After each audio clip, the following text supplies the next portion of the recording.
موضوع الدرس کی اثبات المعاد و احوال القیامہ، سورۃ الواقعہ، تفسیر ابن کثیر۔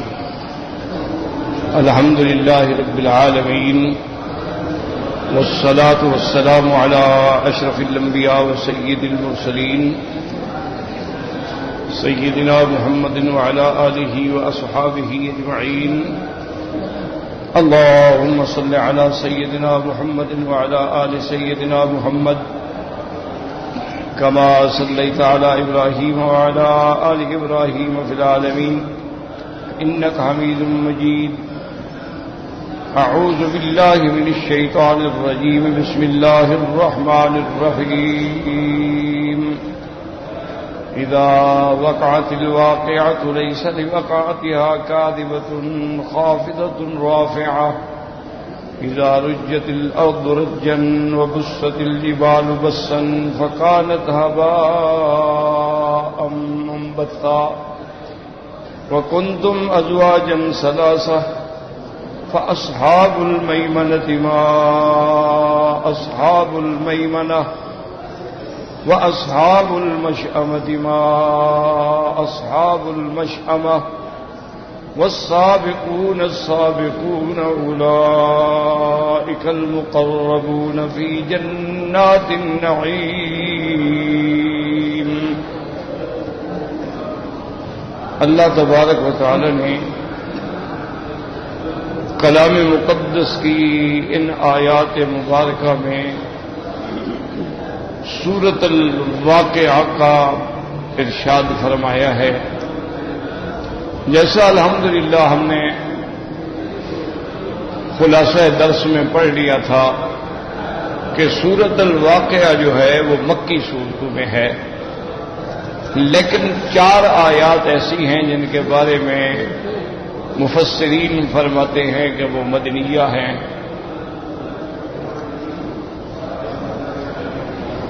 أَفَبِهَذَا الْحَدِيثِ أَنْتُمْ مُدْهِنُونَ وَتَجْعَلُونَ رِزْقَكُمْ أَنَّكُمْ تُكَذِّبُونَ۔ تو ان 4 آیات کے بارے میں مفسرین فرماتے ہیں کہ یہ آیات جو ہیں وہ مدنیہ ہیں، باقی ساری سورت جو ہے وہ مکیہ ہے۔ بہرحال یہ سورت مبارک جو ہے اغلب اور اکثر حصہ اس کا جو ہے وہ مکیہ ہے، یعنی قبل ہجرت نازل ہوئی، اور اس کا عمود جو ہے یعنی بنیادی مضمون کیا ہے وہ قیامت، احوال قیامت۔ جیسا الحمدللہ متعدد بات پڑھ بھی چکے ہیں، سن بھی چکے ہیں کہ 3 مسائل ایسے ہیں جو بنیاد ہیں، اور تمام انبیاء، تمام اللہ کے رسول علیہم الصلاۃ والتسلیم، یہ 3 مسئلے جو ہے وہ سب کے نزدیک متفق ہیں، متحد ہیں، ان میں کوئی اختلاف نہیں۔ اسی لیے علماء نے ان 3 مسائل پہ مستقل کتابیں لکھی ہیں، الاصول الثلاثہ کے 3 اصول، اور بعض علماء نے ان کو فرمایا الایمان بالثلاثیات کہ ان 3 چیزوں پر ایمان لانا، کیونکہ یہ ایسی بنیادی چیزیں ہیں کہ اگر ایک پر بھی ایمان نہ ہو تو آدمی مسلمان نہیں ہو سکتا۔ سب سے پہلے مسئلہ ہے توحید، پھر توحید کے تمام اقسام، توحید الوہیت ہے، توحید ربوبیت ہے، توحید فی الاسماء والصفات ہے۔ تو جب توحید کا بیان ہوگا تو شرک کا رد ہوگا۔ تو پہلا مسئلہ جو ہے وہ ہے توحید۔ دوسرا مسئلہ ہے اس بات نبوت اور رسالت کہ جتنے اللہ نے انبیاء بھیجے ہیں، رسول بھیجے، سربرحق ہیں، اللہ کے نبی ہیں، اللہ کے رسول ہیں، اللہ کے بھیجے ہوئے ہیں، ان سب پہ ایمان لانا ہے۔ کسی ایک کا انکار جو ہے وہ سب کا انکار۔ یہ دوسرا مسئلہ ہے۔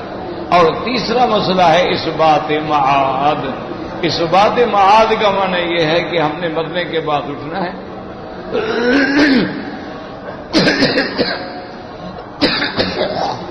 اور پھر اللہ کے حکم کے مطابق ہم نے میدان حشر میں جمع ہونا ہے، پھر وہاں ہمارے نامہ اعمال ملیں گے، حساب ہوگا، فیصلہ ہوگا، جنت والے جنت میں جائیں گے اور جہنم والے جہنم میں جائیں گے۔ تو یہ 3 مسئلے جو ہیں یہ تو بنیاد ہیں نا، اس میں کوئی اختلاف نہیں۔ حضرت نوح علیہ السلام سے لے کر ہمارے آقا سیدنا محمد مصطفیٰ صلی اللہ علیہ وعلی آلہ واصحابہ وسلم تسلیما کثیرا کثیرا تک کوئی اختلاف نہیں، یہ بنیاد۔ ہاں آگے احکام میں اختلاف ہوتا ہے، شرائع میں اختلاف ہوتا ہے۔ جیسے موسیٰ علیہ السلام پر کی آپ کی امت پہ 3 نمازیں فرض تھیں، اللہ نے ہمیں 5 دے دی۔ بعض انبیاء کے لیے 10 روزے تھے، ہمارے لیے اللہ نے 1 مہینے کا روزہ رکھا۔ تو یہ اختلافات تو ہوتے ہیں۔ بعض شریعت میں یہ تھا کہ اگر کپڑے کو پلیدی لگ جائے تو کپڑا کاٹنا پڑتا تھا، اللہ نے ہمارے لیے آسانی کر دی کہ کپڑا دھو ڈالو بس ٹھیک ہے، وہ پاک ہو گیا۔ اسی طرح پہلی شریعتوں میں جب تک آدمی مسجد میں نماز نہیں پڑھتا نماز نہیں ہوتی۔ اللہ تبارک و تعالیٰ نے حضور صلی اللہ علیہ وسلم کی امت کے لیے پوری زمین کو مسجد بنا دیا۔ تو یہ احکام میں فرق ہوتا ہے، اختلاف ہوتا ہے، حالات کے مطابق ہوتا رہتا ہے۔ اس کی بزرگوں نے، اللہ والوں نے ایک مثال دی ہے، یوں سمجھیں۔ وہ کہتے ہیں کہ دیکھیں بچہ پیدا ہوتا ہے، آپ نے اس کے لیے کپڑے بنانے ہیں تو اب اس کپڑا کتنا اس پر لگے گا؟ وہ 1 روبو میٹر بھی نہیں لگے گا۔ پھر وہ 1 سال کا ہو گیا تو کپڑا کچھ اور زیادہ لگے، پھر وہ 2 سال کا ہو گیا کپڑا اور بڑھتا چلا گیا، پھر وہ 4 سال کا ہو گیا، 6 سال کا ہو گیا، کپڑے جو بڑھ رہے ہیں۔ اور جب وہ 18 سال کا مکمل عقل والا بن گیا تو اب اس کے بعد جو لباس کی ایک حیت ہے وہی رہے گی، پھر نہ بڑھے گا نہ گھٹے گا۔ تو اس لیے علماء نے فرمایا کہ جب ابتدائی شریعت تھی تو وہ بھی آہستہ آہستہ آہستہ آہستہ آہستہ بڑھتی رہی اور محمد مصطفیٰ پہ آ کے ختم ہو گئی علیہ الصلاۃ والتسلیم۔ تو اب اس کو بدلنے کی کوئی ضرورت نہیں، اب قیامت تک کے لیے یہی دین ہے، یہی شریعت ہے، یہی نجات ہے، یہی صراط مستقیم ہے۔ ان الدین عند اللہ الاسلام، اور صاف اللہ نے فرما دیا وَمَن يَبْتَغِ غَيْرَ الْإِسْلَامِ دِينًا فَلَن يُقْبَلَ مِنْهُ وَهُوَ فِي الْآخِرَةِ مِنَ الْخَاسِرِينَ۔ تو اس لیے یاد رکھیں کہ اب دین کامل ہو گیا، نعمت تمام ہو گئی، اللہ راضی ہو گیا، اسلام پسندیدہ دین ہو گیا۔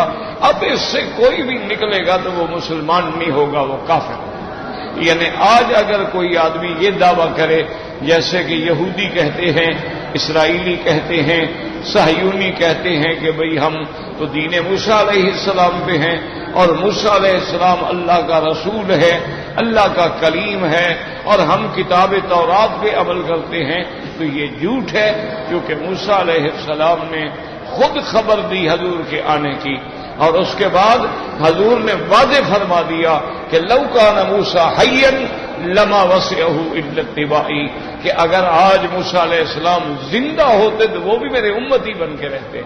یعنی اب سب نبوت کے اور تمام احکامات منسوخ ہو گئے اور نسخ آ گیا، اب ایک ہی دین رہے گا اور ایک ہی دین کامل ہوگا۔ تو اللہ تبارک و تعالی اسی سے ہمارے لیے نجات کا ذریعہ بنائیں گے۔ تو اس لیے اچھی طرح سمجھ لیں۔ اب اگر عیسائی دعویٰ کریں گے جی ہم عیسیٰ علیہ السلام کو مانتے ہیں، تو عیسیٰ علیہ السلام تو خود فرما گئے کہ مبشرا برسول یاتی من بعد اسمہ احمد، کہ میرے بعد ایک نبی آنے والا ہے جس کا نام احمد ہوگا، محمد مصطفیٰ ہوگا، مولود مکہ ہوگا، ہجرت مدینہ ہوگی، اس پر ایمان لانا، اس کے بغیر جو ہے وہ نجات نہیں ملے گی۔ تو لہذا اب یعنی اگر کوئی یہودی ہے، نصرانی ہے، جب اس کو اللہ کے نبی کے دین کی بات پہنچ گئی ہے، اگر وہ ایمان نہیں لے آئے گا تو وہ کافر ہوگا۔ یہ کوئی مداہنت نہیں ہے، یہ کھلی بات ہے۔ اسلام میں آدمی کو بڑی جرأت سے حق کہنا چاہیے اور بڑی صداقت سے حق بیان کرنا چاہیے۔ اس میں ڈرنے کی اور گھبرانے کی اور معذرتیں کرنے کی اور تعویلیں کرنے کی اور بہانے بنانے کی کیا ضرورت ہے؟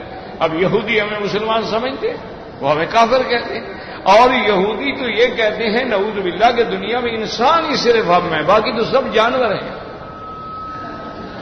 اور یہودیوں کا تو یہ عقیدہ ہے کہ بھی دنیا میں صرف ہمارا حق ہے اور کسی کا کوئی حق نہیں ہے۔ اسی لیے آج اللہ نہ کرے، اللہ نہ کرے، اللہ نہ کرے، کوئی یہودی بننا چاہے اس کو وہ داخل نہیں کرتے اپنے دین میں. وہ دیکھتے ہیں کہ اس کا باپ کون تھا، ماں کون تھی، دادا کون تھا، فلاں کون تھا. وہ کہتے ہیں بھی ہم تو تمام عالم میں سب سے افضل قوم ہیں اور کوئی ہمارا ہمسر نہیں ہے، اور جو ہمارے دین کو نہیں مانتا ہے وہ کافر ہے. تو اگر یہودی ہمیں کافر کہتا ہے، اگر نصرانی ہمیں کافر کہتا ہے، اگر وثنی ہمیں کافر کہتا ہے، اگر ہندو ہمیں کافر کہتا ہے، تو ہمیں ڈرنے کی اور معذرتیں کرنے کی اور بڑے گول مول جواب دینے کی کیا ضرورت ہے؟ کھل کے بات کریں گے. قل یا ایھا الکافرون لا اعبد ما تعبدون ولا انتم عابدون ما اعبد ولا انا عابد ما عبدتم ولا انتم عابدون ما اعبد لکم دینکم ولی دین. مسیلمۃ ابن الکذاب نے جس نے نبوت کا دعویٰ کیا تھا، اس نے میرے آقا رحمت دو عالم صلی اللہ علیہ وسلم کے پاس پیغام بھیجا. اس نے کہا کہ یا محمد صلی اللہ علیہ وسلم، میرے پاس ایک بڑی طاقت ہے، میرے پاس ایک بڑی قوت ہے. اس دور میں 70,000 اس کا آدمی فوج میں تھا صرف. مسیلمۃ الکذاب یہ یمامہ میں پیدا ہوا، یہ ریاض کے قریب ایک جگہ ہے، بنو حنیفہ قبیلے میں سے. تو یہ وہاں پیدا ہوا تھا اور پھر نبی بن بیٹھا. اور جب نبی بن گیا تو کیونکہ دیکھیں نا، جب اللہ کی ناراضگی ہو نا جی، پھر آدمی کو کوئی بات سمجھ نہیں آتی ہے اصل. اسی لیے ایک اللہ والے نے کیا بڑی بات کی ہے، اس نے کہا کافروں کا حال دیکھو کہ بشر کو نبی نہیں مانتے، کہتے ہیں بشر ہے، ہماری طرح کھاتا پیتا ہے، ہم نبی کیوں مان لیں؟ تو بشر ان کے نزدیک نبی نہیں بن سکتا، لیکن حجر خدا بن سکتا. نے کہا دیکھیں کتنا بدعقلی ہے کہ بشر تو نبی نہیں بن سکتا، لیکن پتھر کے بت جو ہیں وہ خدا بن گئے ہیں. تو بشر کو نبی نہ ماننے والے حجر کو خدا مان رہے ہیں. تو اس سے اللہ تبارک و تعالیٰ کا عتاب اور عذاب کیا ہونا چاہیے. تو اس لیے ہمیشہ یاد رکھیں کہ یہ سارے مجرد تعویلات ہوتی ہیں. اللہ نے فرما دیا کہ میرے مدنی کھل کے اعلان کر دو، قل یا ایھا الکافرون لا اعبد ما تعبدون. یہ جب مسلمان اپنے دین کے معاملے میں مداہنت کرتا ہے نا جی، اس وقت اس کا نتیجہ یہ نکلتا ہے کہ وہ خود کمزور نہیں ہوتا، پوری امت کو کمزور کر دیتا. اور جب آدمی دین پہ ڈٹ جاتا ہے اور دین پہ ثابت قدم رہتا ہے تو وہ پھر ساری دنیا کو ہلا دیتا ہے. یہ نہ سمجھا کرے کہ ایک آدمی کیا کر لے گا. حضور جب تشریف لائے تو ایک نہیں تھے، ابتدا میں کتنے صحابہ مسلمان ہو گئے؟ 40.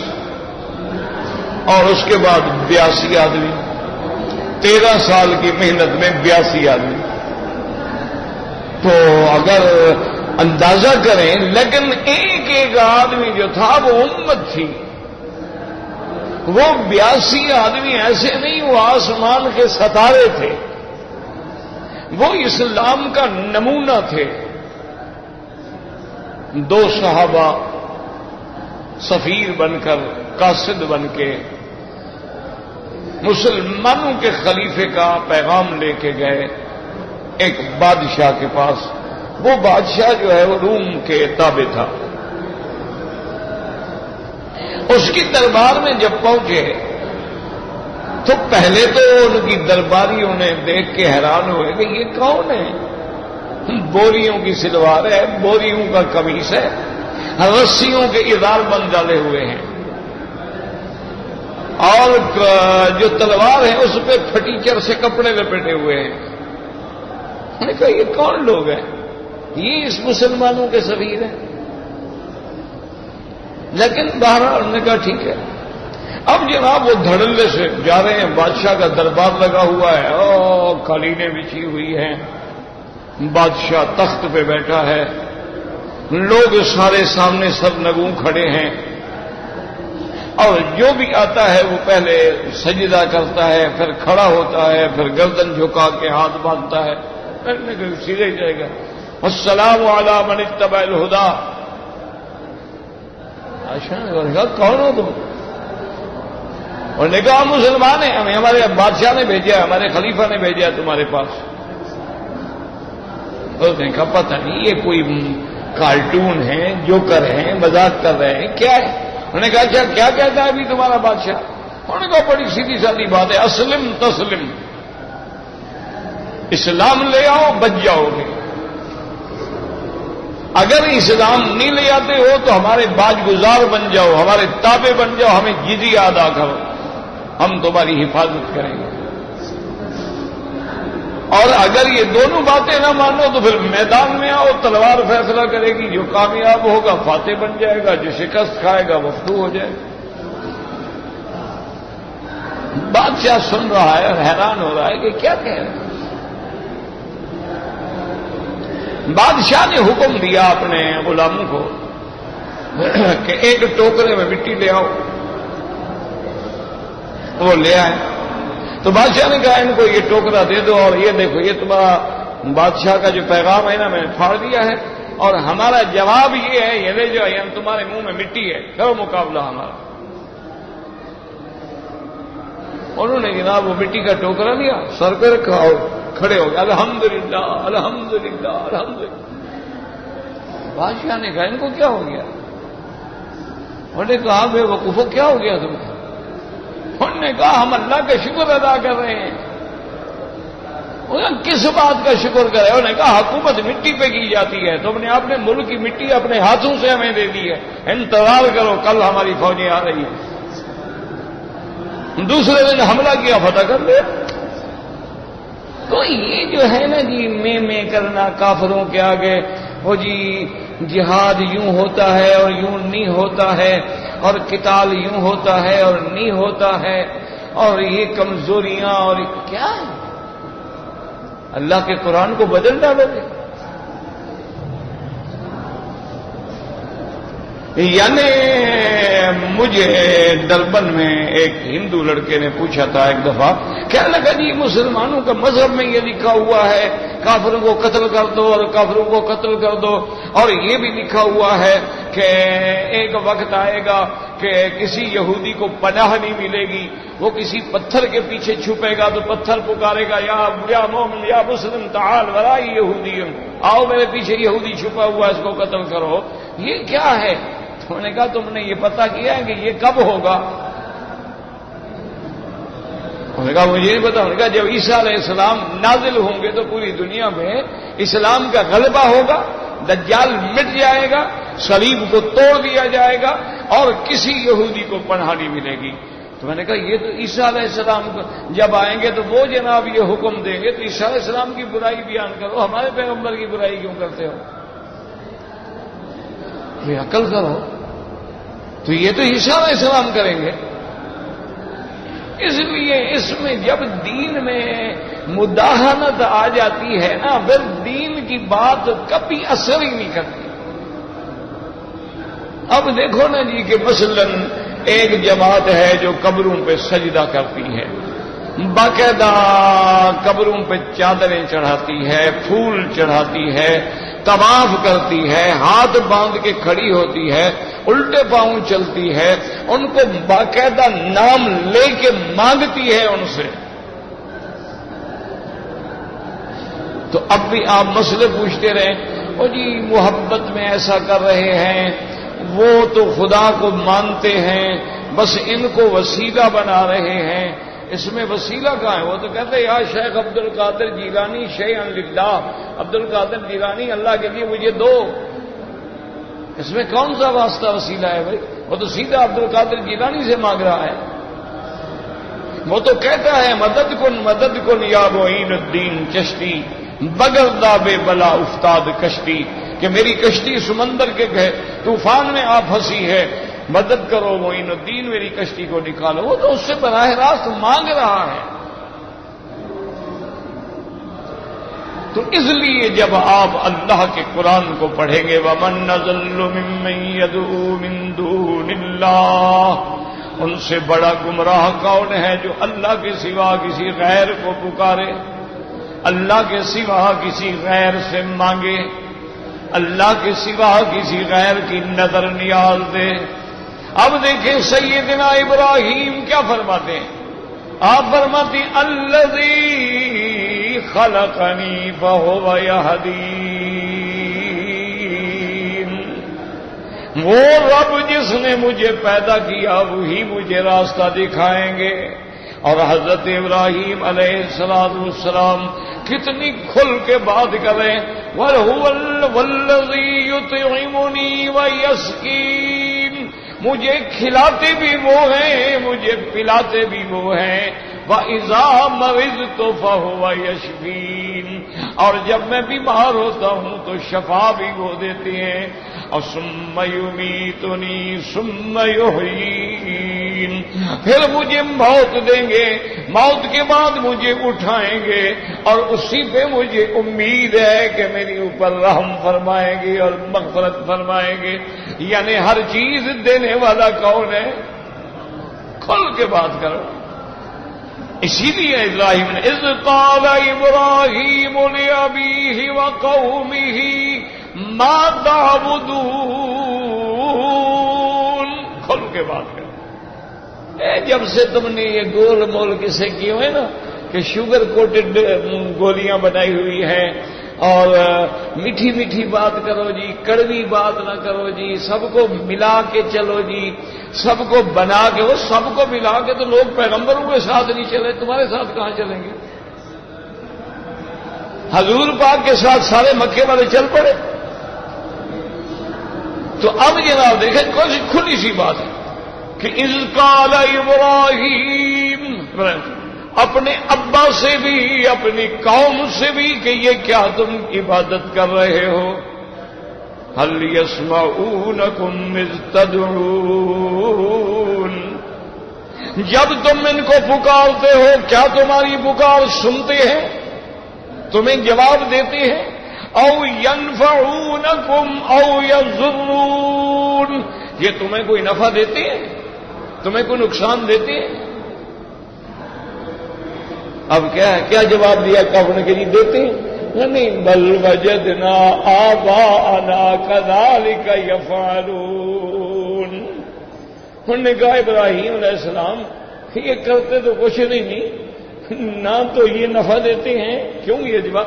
بس ہمارے باپ دادا جو ایسے کرتے تھے، ہم بھی باپ دادا کی دیکھا دیکھی کر رہے ہیں، وہ بھی مزاروں پہ اٹے گھٹے چڑھاتے تھے، ہم بھی چڑھا رہے ہیں، وہ بھی مزاروں پہ جا کے دھمال کھیلتے تھے، ہم بھی کھیل رہے ہیں، وہ بھی عرس مناتے تھے، ہم بھی منا رہے ہیں، وہ بھی چادریں چڑھاتے تھے، ہم بھی چڑھا رہے ہیں، ورنہ یہ کچھ نفع نقصان تو نہیں دیتے۔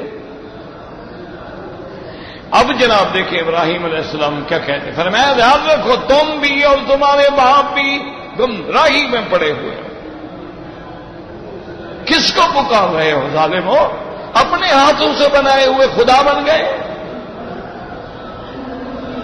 اپنے باپ سے کیسے بات کریں؟ یا ابت لم تعبد، ہمارے لوگ ہیں جی وہ جناب دیکھو نا، اسلام میں تو بڑی مساوات ہے، بڑی عدل ہے اور بڑی رحمت ہے، تو اسلام یہ بھی کہتا ہے کہ کافر کو مسلمان بنا لو۔ اسلام یہ کہتا ہے مسلمان کو کافر سمجھو، کافر کو، یہ کیا مساوات کی بات ہے؟ دیکھو باپ ہے لیکن کیسی کھلی بات ہے۔ یا ابتی، اے میرے ابا، لم تعبد ما لا يسمع ولا يبصر ولا یغنی عنک شیئا، یہ اللہ کا قرآن ہے، یہ کتابیں نہیں، یہ ہیر رانجھا نہیں جناب، یہ کسی پیر کا دیوان نہیں، قرآن ہے قرآن۔ کہ ابا جان تم کیوں اس کی عبادت کر رہے ہو؟ نہ سنتے ہیں نہ دیکھتے ہیں، تمہیں نہ نفع دیتے ہیں نہ نقصان دیتے ہیں، کیا کر رہے ہو؟ اور یاد رکھو اللہ نے مجھے علم دیا ہے، اس علم سے میں دیکھ رہا ہوں کہ تم شیطان کے راستے پہ چل رہے ہو۔ انہوں نے کہا ابراہیم میں تمہیں ماروں گا، پتھر مار مار کے مار دوں گا، نکال دوں گا۔ فرمایا سب کچھ قبول ہے، توحید نہیں چھوڑ سکتا، گھر چھوڑ دوں گا، ٹھیک ہے بولے۔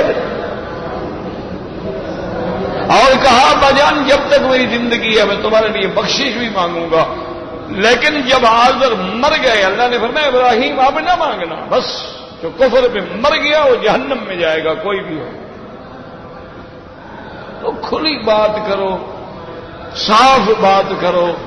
ابتدا میں تکلیف ضرور ہوتی ہے، لیکن جب تم حق بیان کرو گے تو حق ماننے والے بھی پیدا ہوتے جاتے ہیں۔ میں اکیلا چلا تھا جانب منزل، مگر لوگ یوں ملتے گئے اور کارواں بنتا گیا۔ لیکن شرط یہ ہے کہ دین میں مداہنت نہ کرو، کھل کے بات کرو۔ اب جناب دیکھیں کہ یہ سورت مبارک جو ہے اذا وقعت الواقعہ، یاد رکھو واقعہ جو ہے علماء نے فرمایا یہ اسم ہے من اسماء القیامہ، یہ قیامت کے ناموں میں ایک نام ہے۔ جیسے اللہ پاک نے فرمایا واقعہ، اللہ نے فرمایا القارعۃ ما القارعۃ وما ادراک ما القارعۃ، اور اللہ پاک نے فرمایا الحاقۃ ما الحاقۃ وما ادراک ما الحاقۃ، اور کہیں اللہ تبارک و تعالی نے ارشاد فرمایا الساعۃ ان زلزلۃ الساعۃ شیء عظیم، اور کہیں اللہ نے فرمایا قیامہ، کہیں اللہ تبارک و تعالی نے فرمایا راجفہ، کسی جگہ اللہ تبارک و تعالی نے ارشاد فرمایا ان کے اسماء میں سے کئی نام ہیں۔ تو یاد رکھو کہ جتنے نام زیادہ ہوتے ہیں اتنی ہیبت اور اتنی عظمت بھی زیادہ ہوتی ہے۔ یہاں کیا فرماتے ہیں اذا وقعت الواقعہ، اصل ترجمہ کیا اذا قامت القیامہ، جب قائم ہوگی قیامت۔ لیکن یہاں دیکھو الف لام، لام کمال کے لیے ہے، یہاں لفظ ہے نا الف لام ہے نا، لام کمال کے لیے ہے، اور تا جو ہے وہ مبالغہ کے لیے ہے۔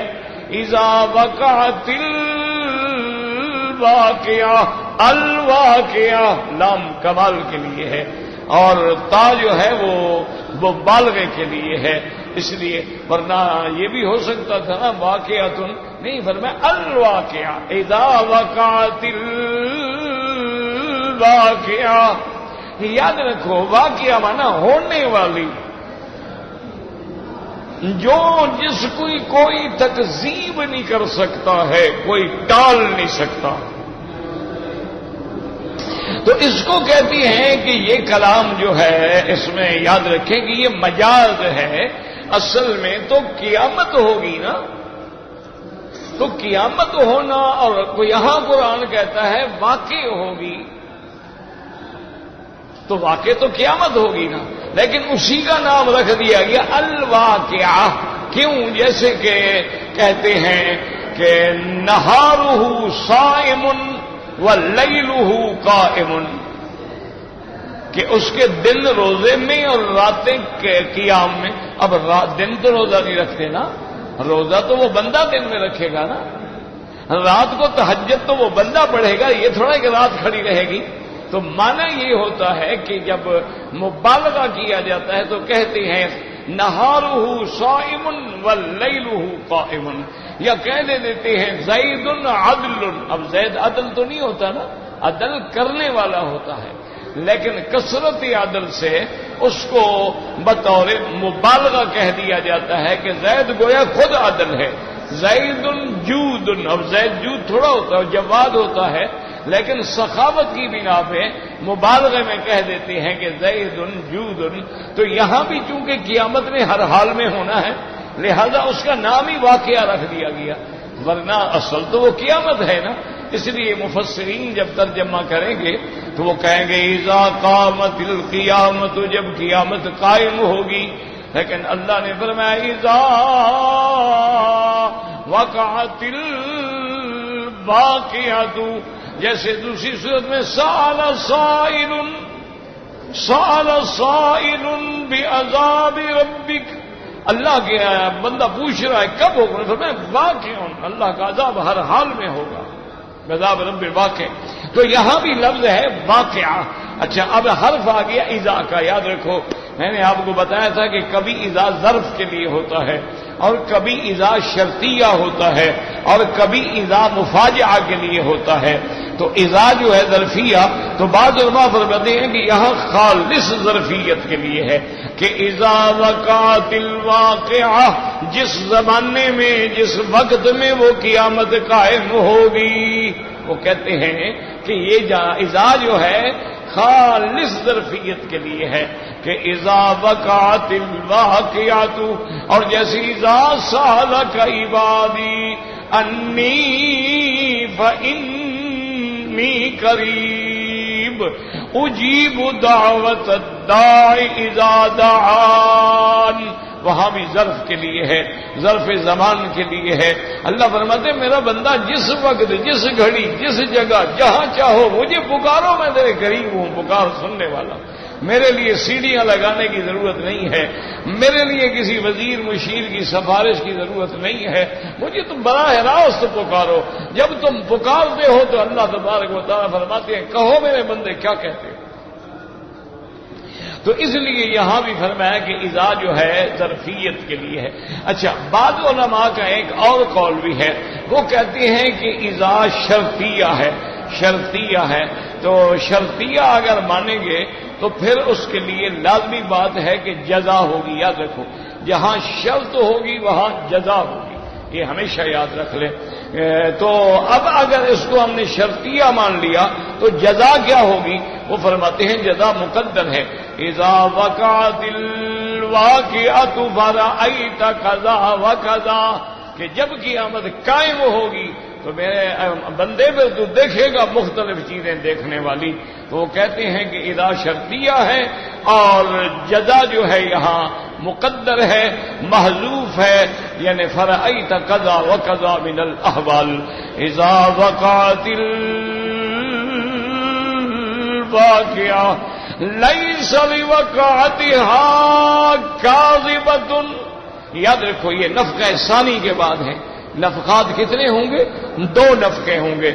بعض علماء کہتے ہیں 3 نفخات ہوں گے، لیکن راجح قول یہ ہے کہ نفخات 2 ہوں گے.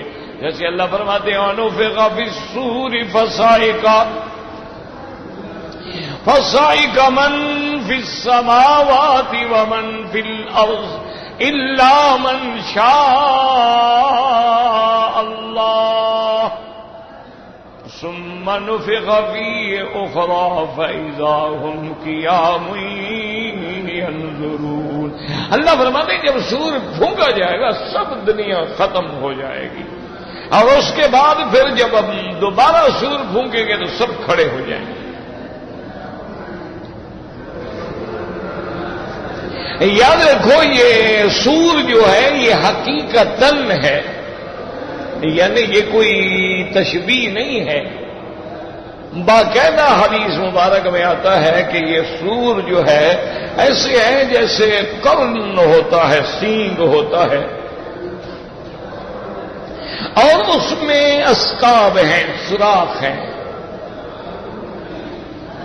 اور حضور سرکار دو جہاں الرحمت دو جہاں صلی اللہ علیہ وسلم نے فرمایا.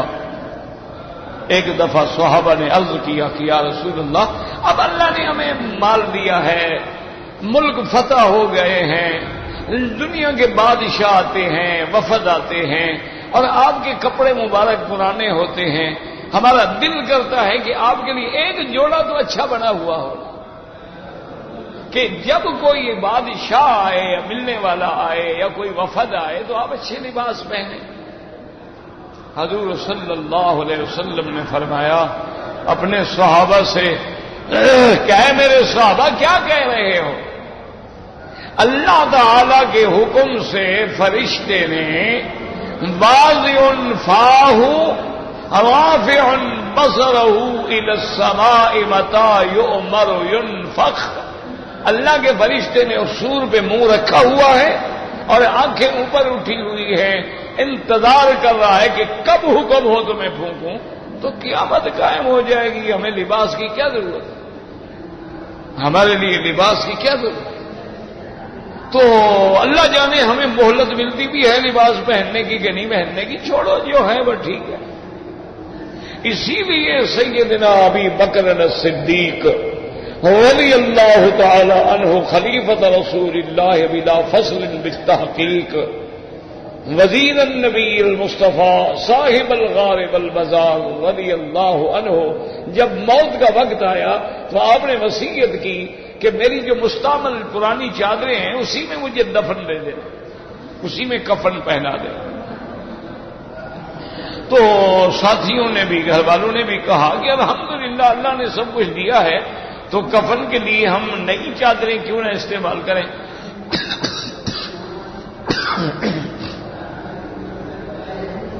تو فرمایا کہ نئے کپڑوں کی زندوں کو ضرورت ہوتی ہے، مردوں کو نئے کپڑوں کی کیا ضرورت ہے؟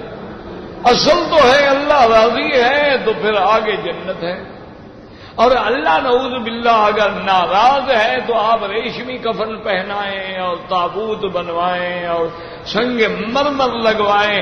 آگے تو دو پوزیشنیں ہیں، یا قبر باغ جنت ہوگا یا جہنم کا گڑھا ہوگا۔ وہاں کوئی شکام نہیں آتا، وہاں تو جناب صرف آپ کا ایمان اور اعمال صالحہ۔ اسی لیے حضور نے فرمایا کہ جب آدمی کو دفن کرو تو آدمی سب ساتھیوں کو چاہیے وہ قبر پہ کھڑے ہو کے دعا کریں کہ یا اللہ ہمارے ساتھی کو ثابت قدم رکھ۔ آپ نے فرمایا الآن یسأل، ابھی سوال جواب ہوگا۔ تو بہرحال تو یاد رکھیں کہ ایک نفخہ ہوگا، پہلے سور پھونکیں گے، سب چیزیں دنیا میں جو ہے ختم، اور وہ سور بھی ایسے اچانک آئے گا۔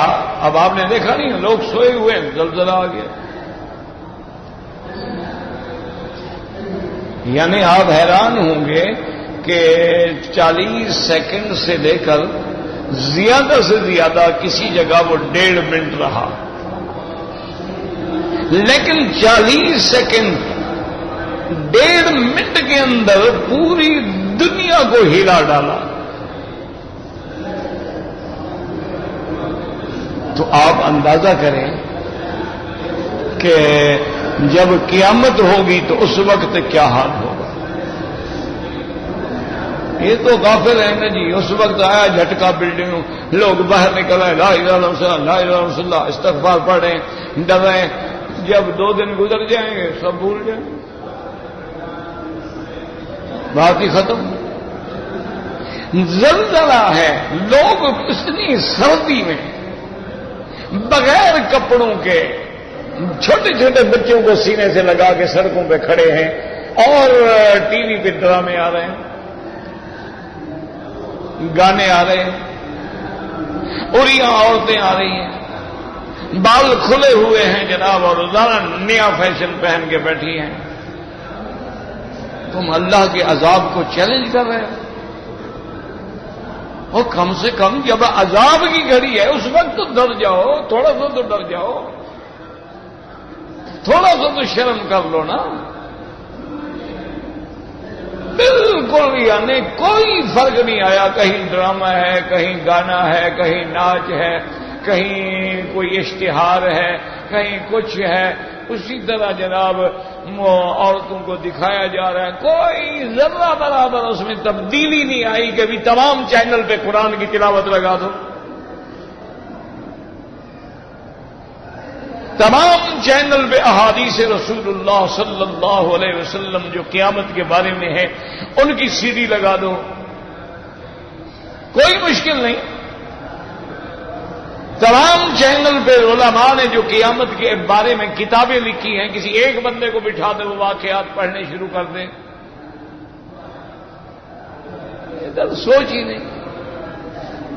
بس یہ ہے کہ بھائی کتنا شدت تھی، وہ 6.3 تھا یا 7.3 تھا یا فلاں جگہ 4.3 تھا، اور اس کی بنیاد فلاں تھی اور فلاں تھی اور فلاں تھی، یہ خبریں دی جا رہی ہیں، لیکن یہ کوئی نہیں کہہ رہا کہ اللہ کے عذاب کے کوڑے برس رہے ہیں کہ بندو جاگو،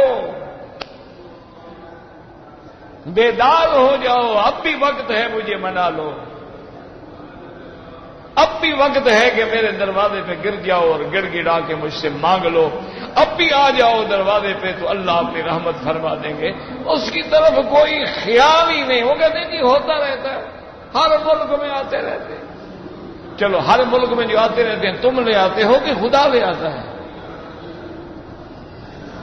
یہ تو ایمان ہے نا، بچے تو کافر کا بھی پیدا ہوتا ہے، بچہ مسلمان کا بھی پیدا، فرق یہ ہے کہ مسلمان سیدھی اللہ کی طرف نسبت کرے گا کہ مجھے اللہ نے اولاد دی ہے، اور کافر کہے گا جی ٹھیک ہے ہم جوان ہیں، بیوی میری جوان تھی، ہم نے انجوائے کیا، بچہ پیدا ہو گیا، اس میں اللہ کا کیا کام ہے؟ تو تمہیں کس نے پیدا کیا تھا بدبخت؟ تمہاری اس بیوی کو کس نے پیدا کیا؟ تمہارے اندر یہ طاقت و قوت کس نے پیدا کی؟ وجہ یہی ہے، کافر اسباب میں کھو جاتا ہے اور مومن مسبب الاسباب کی طرف چلا جاتا ہے۔ تو یہ فرق ہے مومن کو، ورنہ اولاد تو سب کو ہوگی، دکھ سکھ تو سب کو آئے گا، مصائب و آلام بھی سب پہ آئیں گے، لیکن مومن سمجھتا ہے کہ ہمارے آقا نے فرمایا ہے ما نزل بلاء الا بذنب، اللہ کوئی عذاب نہیں بھیجتے جب تک کہ ہم گناہ نہیں کرتے۔ اور وہ عذاب کیسے ٹلیں گے؟ حضور نے نسخہ بھی بتلا دیا، وما رفعت الا بتوبۃ، کہ توبہ کرو اللہ اپنے عذاب اٹھا دے۔ تو یاد رکھیں کہ اذا وقعت الواقعہ کا تعلق جو ہے یہ نفخہ اول سے نہیں، نفخہ ثانیہ سے ہے۔ نفخہ اول میں تو سب مٹ جائے گا نا، نفخہ ثانیہ میں سب کھڑے ہوں گے۔ نفخ فی الصور فصعق من فی السماوات ومن فی الارض الا من شاء اللہ ثم نفخ فیہ اخری فاذا هم قیام ینظرون۔ تو یہ جو ہم پڑھ رہے ہیں اذا وقعت الواقعۃ لیس لوقعتها کاذبۃ، اللہ نے فرمایا اب اس کے ہو چکنے کو کوئی جھٹلا نہیں سکتا ہے۔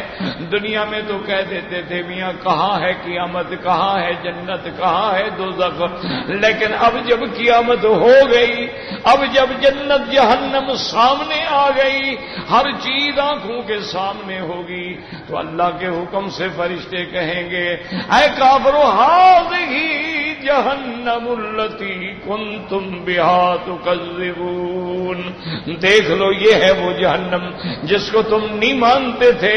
اور قرآن دوسری جگہ کہتا ہے افسحر ھذا ام انتم لا تبصرون، کیا یہ جادو کی جنت جہنم ہے؟ دیکھ لو اچھی طرح۔ اس لیے اللہ فرماتے ہیں قیامت ہوگی اور کوئی اس کو ٹال نہیں سکتا ہے۔ لیس لوقعتها کاذبۃ، کوئی اس کے ہونے کو روک نہیں سکتا ہے، ٹال نہیں سکتا ہے۔ اور بعض علماء نے فرمایا لیس لوقعتها کاذبۃ، اس کے ہونے کو کوئی جھٹلا نہیں سکتا ہے۔ الجنت حق، اس لیے میرے مدنی جب صبح اٹھتے تو آسمان کی طرف فرماتی اللہم انت الحق ووعدک الحق ولقاؤک حق والجنت حق لا حول ولا قوة الا باللہ العلی العظیم والنار حق۔ تو دعا کریں اللہ تبارک و تعالی تمام عالم اسلام سے اپنے عذاب رفع فرما دے۔ اللہ تبارک و تعالی ہمیں ہمارے گناہوں کی سزا نہ دے بلکہ رحمت اور کرم کا معاملہ فرمائیں، اور جتنے زندہ ہیں ہدایت عطا فرمائیں، اور جب موت کی گھڑی آئے زبان پہ جاری کر دیں لا الہ الا اللہ محمد الرسول اللہ۔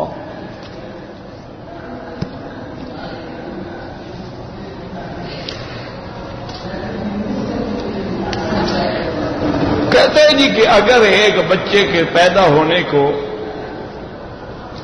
14 دن گزر گئے ہیں تو عقیقہ ہو سکتا ہے، بالکل سنت ہے 7ویں دن یا 14ویں دن، بالکل کریں، غفلت نہ کریں. لڑکا ہو تو 2 دمبے 2 بکرے، یا لڑکی ہے تو 1 ذبح کریں، پکا کے کھلائیں، پیسے تقسیم کریں. بہرحال اس میں غفلت نہ کریں، یہ سنت ہے. اور پھر اس پر متواتر عمل چلا رہا ہے.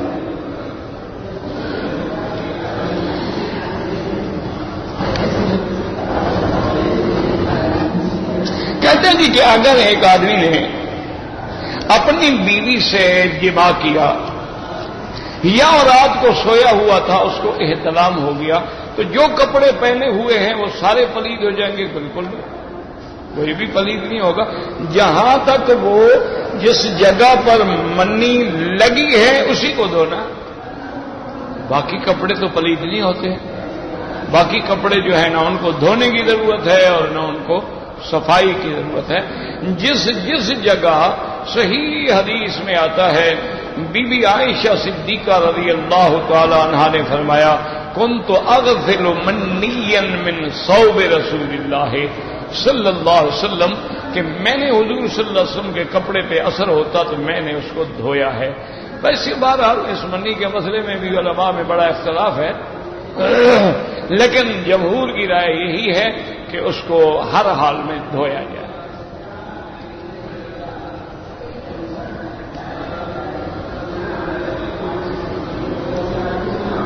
کہتے ہیں کہ میری نوکری ہے، نوکری کی وجہ سے مجھے بار بار طائف جانا ہوتا ہے، واپس آنا ہوتا ہے. آپ کے لیے احرام باندھنا ضروری نہیں، کیونکہ جو آدمی بار بار میقات سے گزرتا ہے اس کے لیے روز ہر وقت کیسے احرام باندھے اور عمرہ کرے؟ لا یکلف اللہ نفسا الا وسعها. انسان کو اللہ اس کی طاقت سے زیادہ کی تکلیف نہیں دیتے ہیں کہ جو برداشت ہی نہ کر سکے.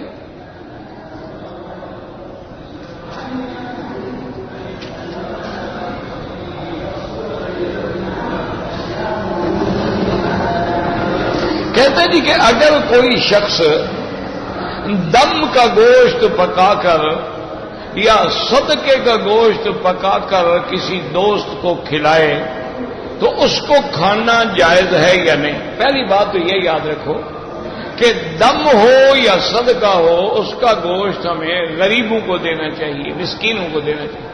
آپ نے غریب کو دے دیا، اب غریب نے وہ گوشت پکا کے اپنے دوستوں کو کھلایا تو کوئی حرج نہیں، کیوں؟ ہم نے تو غریب کو دے دیا ہے.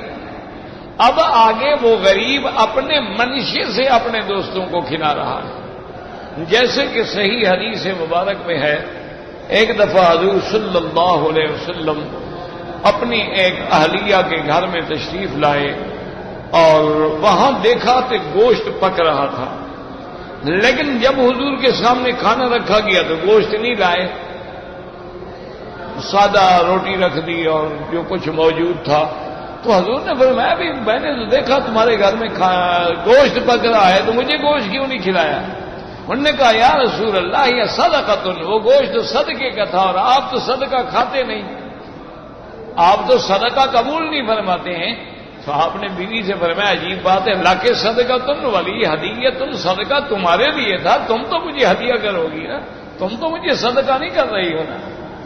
صدقہ تھا اور تمہیں دے گئے، ٹھیک ہے، اب وہ تمہارا ملک ہو گیا، تم جو مجھے دے رہی ہو تم تو خیرات نہیں کر رہی ہو نا، تم تو مجھے بطور ہدیہ دے رہی ہو. تو لہذا اس سے مسئلہ ثابت ہو گیا کہ اگر کسی غریب کو کسی نے گوشت دیا ہے، اس نے کسی اپنے بڑے آدمی کو کھلا دیا، کوئی بات نہیں، کوئی حرج نہیں. دینے والے نے تو غریب کو دیا تھا، اب غریب نے آگے دوستوں کو کھلایا تو کوئی منع نہیں ہے. واللہ اعلم. ربنا تقبل منا انك انت السميع العليم وتب علينا انك انت التواب الرحيم. یا اللہ یا اللہ یا اللہ یا رحمان یا رحیم یا حی یا قیوم یا ذا الجلال والاکرام یا الہی الہنا الہ کل شیء الہا واحدا لا الہ الا انت اللہم انت المیسر لکل اسیر وانت علی کل شیء قدیر. اللہم یسر امورنا وامور اولادنا واولاد اولادنا واخواننا وبناتنا وأصحابنا وأمور من أوصانا واستوصانا وأمور المسلمين برحمتك يا أرحم الراحمين برحمتك يا أرحم الراحمين يا أرحم الراحمين دعا کریں اللہ پاکستان سے عذاب رفع فرما دے. یا اللہ پاکستان سے عذاب رفع فرما. یا اللہ پاکستان سے زلازل کا، سیلاب کا، قتل کا، مہنگائی کا عذاب رفع فرما. یا اللہ مسلمان جس ملک میں ہیں، ہندوستان میں ہیں، بنگلہ دیش میں ہیں، عرب میں ہیں، عجم میں ہیں، ان کی جان، مال، آبرو، عزت کی حفاظت فرما. یا اللہ تیرے بندے ہیں، تیری مخلوق ہے، اس سردیوں میں بغیر کپڑوں کے ٹھٹھر رہے ہیں. یا اللہ بھوکے مر رہے ہیں. یا اللہ اپنے بچے بیچ رہے ہیں. یا الہ العالمین ان کی تڑپنے پہ کوئی آنکھ آنسو بہانے والی نہیں ہے. میرا اللہ معافی عطا فرما دے. میرا اللہ معافی عطا فرما دے. میرا اللہ رحمت کے فیصلے فرما دے. میرا اللہ رحمت کا فیصلہ فرما، اپنے کرم کا فیصلہ فرما. اللہم انصر الاسلام والمسلمین، اللہم انصر الاسلام والمسلمین واحم حوزة الدین. اللہم احفظ سائر بلاد المسلمین وهذا البلد الامین فاجعلها آمنا مطمئنا سخاء رخاء الى یوم الدین برحمتک یا ارحم الراحمین. وصلی اللہ تعالی علی خیر خلقہ سیدنا محمد وعلی آلہ وصحبہ اجمعین.